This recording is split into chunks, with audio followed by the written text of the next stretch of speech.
in Switzerland, and today's topic is economic opportunities for minorities. Now, that's a pretty highfalutin title, but what I really want to talk about is in my day, the 1950s and the 1960s. Well, if you were a minority, I'm talking black, uh, Jewish, uh, Asian, what else is a minority? Woman, women, of course. So, does woke and feminism and all that increase your economic opportunities today? Well, it's hard to say, but the 1% is going to be with us all the time. To get in the 1%, that means making a significant amount of money, and it's money that gets you freedom. With money, you can move where you want, you can have the partner you want, you can travel, you can eat what you want, you can almost live where you want. Although, if we go back to the 1950s, you couldn't live where you want, so things have improved. Now, if you were Jewish, there were many clubs, or black, or Asian, or actually any minority. You were restricted in where you could live and where you could restaurants where you could eat. I remember I lived in Reno, Nevada, and if you were black, you couldn't even get into a casino unless you were a performer. Crazy, huh? All right. So let me talk about the opportunities for minorities in the 1950s, and they've been getting better ever since. But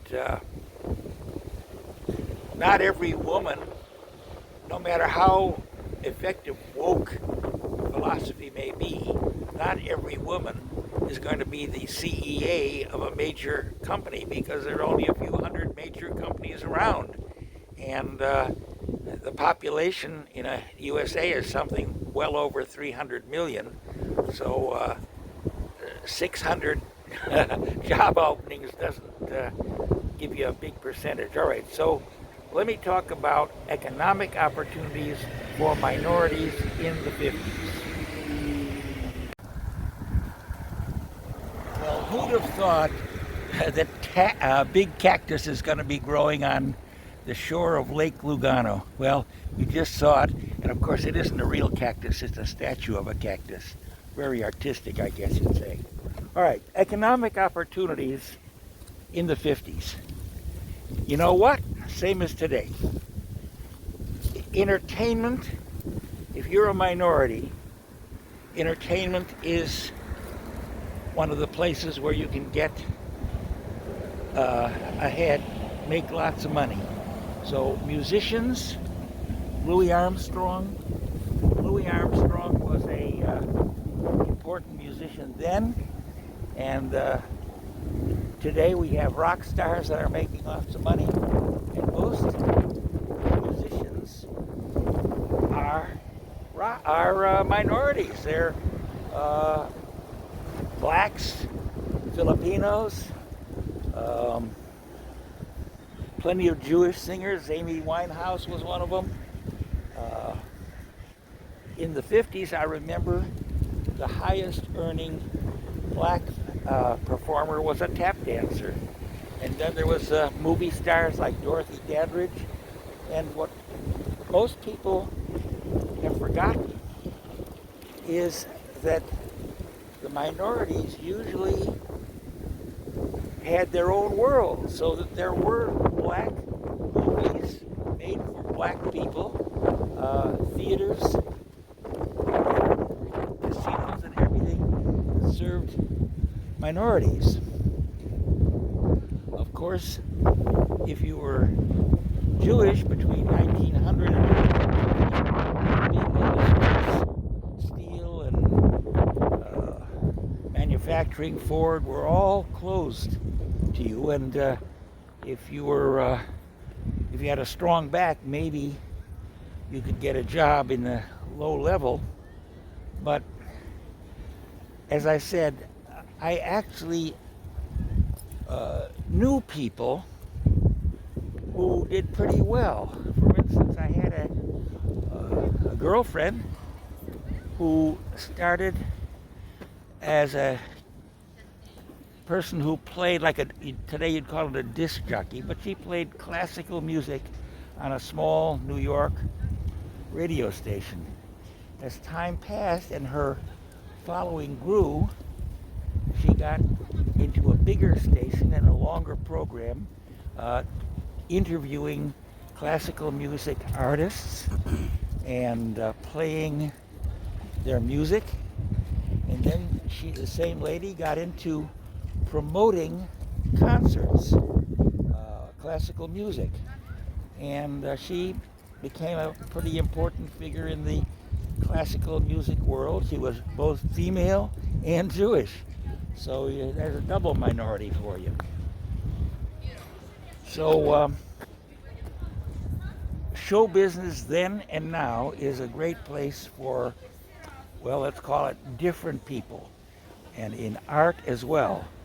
In art you almost have I can't say a majority of gay people, because I didn't take any statistics, but even back in the time of Leonardo da Vinci, artists were very often gay and still are. So there was no real lack of opportunity for minorities in the 50s and 60s, but there was a lack of freedom, because in those days there was a very morally, in my opinion, very bad organization called the Ku Klux Klan. And in much of the United States, Klansmen, they were very influential in the police forces. And so if a minority person, whether Asian or black or Jewish, was murdered, and the perpetrator was a white person, the white person usually got away with it. They got acquitted. Most people know about the Ku Klux Klan, but in the 50s and 60s, they were, I won't say fashionable, but they were not unfashionable. You could see a parade of, in the South certainly, but even in a place like Chicago or New York, you could see 5,000-6,000 guys in their white hoods parading around, and they didn't like any minority, Asian, Jewish, black, Filipino, whatever, anything but wasps. And I haven't heard that wasp used lately, but it meant white Anglo-Saxon Protestant. All right. Well, I won't dwell on that subject, even though I don't like the whole idea of the Klan very much, because a lot of the Klan people and the same type of people became big Nazi supporters in World War II. All right, I'm going to talk about my classmates, girls in my high school classes in the 50s. Now, these names are all but forgotten, but I would say the three big ambitions of fairly classy girls from wealthy families were: one, the most common would be to go to a secretarial school called Katie Gibbs, or Catherine Gibbs Secretarial School. Now, you learned how to dress very well in a tailored suit. You wore white gloves, and you could take dictation. Wow, that's been totally replaced by the computer. But in the old days, shorthand was a very important skill for a young lady. And I have the feeling that the real ambition was to get a husband. And the other, more more important, or actually one of the more important jobs sought after in those days was airline stewardess. And if you talk to an airline stewardess, her most important goal was to meet somebody on the airline, preferably a first-class passenger, male, who would become her boyfriend and then her husband. And so, to put it in a nutshell, girls wanted to be in a job, or I guess you call it a white-collar job, where they didn't get their hands too dirty, and eventually get a husband. I don't know if things have changed so much today. I guess they don't want husbands, just boyfriends. So things, have they really changed? Well, I would say women are not, I don't know if they're not so interested in getting married, but marriage is not a big thing like it used to be. Women are having kids and not being married more than they're being married. In the old days, in the 50s, if a woman was married, she could count on life support without working at her job. If she got a divorce, she got a nice settlement in those days, usually alimony and child support till the kid was 18 or out of school. The 50s was a big disgrace to have a child out of wedlock. In other words, if you weren't married, your choice was to have the kid adopted. And as you may not remember, abortion was very illegal. Many doctors went to jail for long periods of time for doing abortions. And then, just like now,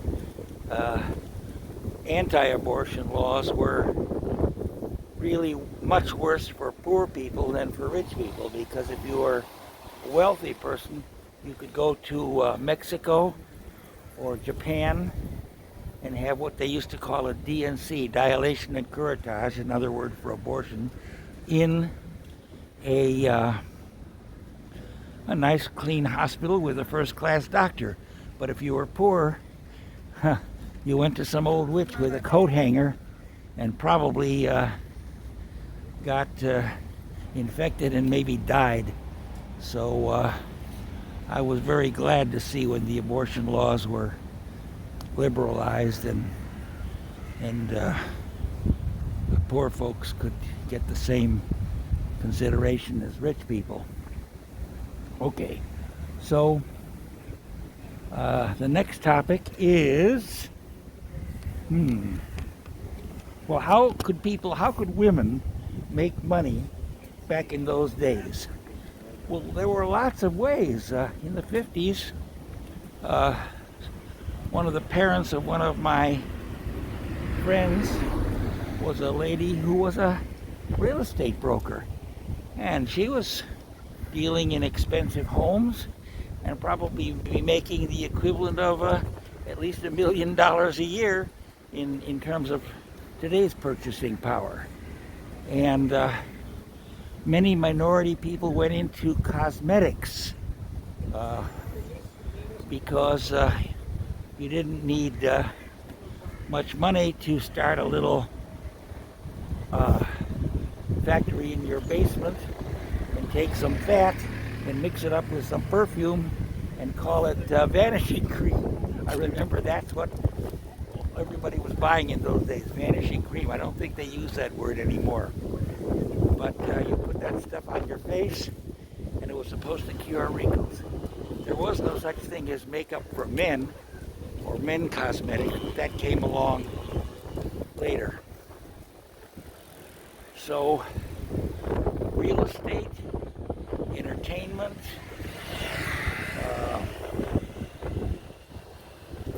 I had another friend. Well, there were many small businesses that women could do. I had a girlfriend who made quilts, and she employed other people to make very nice homemade quilts. So she made a good living. So there were plenty of opportunities for people, women or minorities, to do, I guess you'd call it, artsy craftsy handicraft things back in the 50s. Life wasn't so bad. It was an era of prosperity, and all the woke stuff in the world is not going to make everybody rich, but in a way, although a lot of people make fun of the woke stuff, it's maybe going a little too far. It's called the pendulum. It swings this way, it swings that way, and eventually it ends up in the middle, and then it starts swinging again. But economic opportunities are there for people who seek them, and the vast majority of people, they don't want to go out and work on their own. They want to go to a job and have a sheet of paper, a typewritten sheet of 20 things to do, and they do them and they get their paycheck and they're happy. It's hard to be a self-starter, but that's what it takes to make money and be financially independent. Well, here we go. We're crossing a nice river.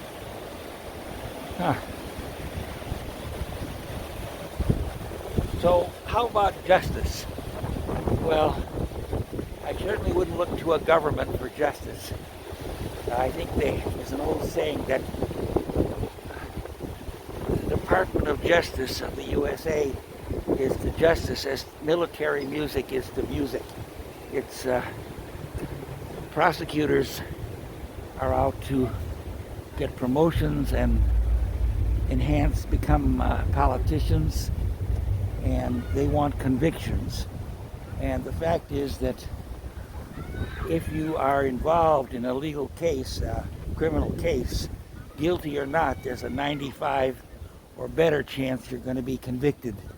So I can't really tell you what I would do if I was ever in that kind of trouble, but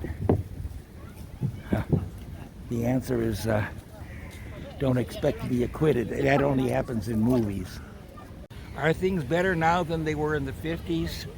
Well, I don't know about better. They're different. Because certainly there are more opportunities for minorities. The minorities are not harassed by Ku Klux Klan types anymore. But economically, back in the 50s, one married guy, by going to work, could support a family of 2 or 3 or 4 kids. The wife stayed at home. She didn't have as many labor-saving devices as we do today, but she certainly had a vacuum cleaner and a refrigerator. Air conditioners were kind of rare. And women didn't seem to, in general, want to go out and work. They were, it's hard to say they were happy, because I remember, one thing that's important is in the 50s, slavery had been abolished only 100 years earlier. And so black people were 1 or 2 generations removed from slavery. And their own grandparents were probably kids of slaves. And they were, frankly, quite oppressed. And now you may find this really hard to believe, but I do remember in the 50s, there were still people call themselves conservatives who thought going back to slavery was a good idea. And here was their stupid argument. Oh, the slaves didn't have to look for jobs. They had guaranteed lifetime employment. They were looked after. They were fed. And they got 1 day off a week to play their banjo and sing and dance and go to their services, their religious services, where they all had a good time. And so these people actually thought that that going back to slavery was a terrific idea, and the Mormons held that belief, oh, much later. So when we talk about women, uh, I'm thinking to myself, well, women were pretty happy in the 50s being housewives, but maybe they weren't. Uh, I think go to some feminist blog, and they'll tell you, well, women were oppressed in the 50s and 60s, and maybe they were. Certainly, they have many more options, and being in a lesbian relationship in the 50s and 60s, that was, it couldn't be an open thing. You couldn't even rent an apartment for two ladies unless they pretended to be roommates and not lovers. So, as I said, things are different. Uh, Probably they keep getting better for the individual.